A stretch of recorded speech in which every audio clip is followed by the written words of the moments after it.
Hello friends, welcome to my mini blog. আজকে আমি আপনাদের সামনে আবারও একটা ছোট্ট রেসিপি নিয়ে আসলাম। আর এদিকে দেখছেন আমি কচুর শাক বানাবো, সেই জন্য কচুর শাকগুলোকে সেদ্ধ করে নিচ্ছি। আর এদিকে সিমের বিচি ছিল, আর সিমের বিচি বা চানা দিয়ে কচুর শাক খেতে খুবই বেশি ভালো লাগে। আর আজকে আমি এটা নিরামিষই করব।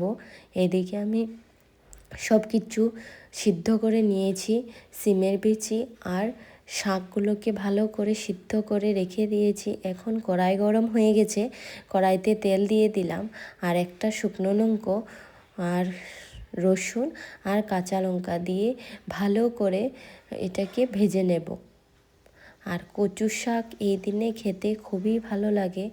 আর আমি তো কচু শাক যখনই বানাই নিরামিষই বেশিরভাগ বানানো হয়।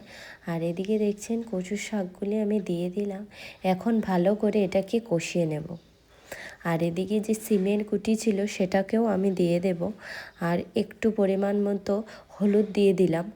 আর লবণটা দিইনি, কারণ সেদ্ধ করার সময় লবণ দেওয়া হয়েছিল, সেজন্য আমি আর লবণটা দিলাম না। এখন আমি সিমের বিচিটা দিয়ে ভালো করে কিছুক্ষণ নাড়িয়ে আবারও ঢেকে দেব।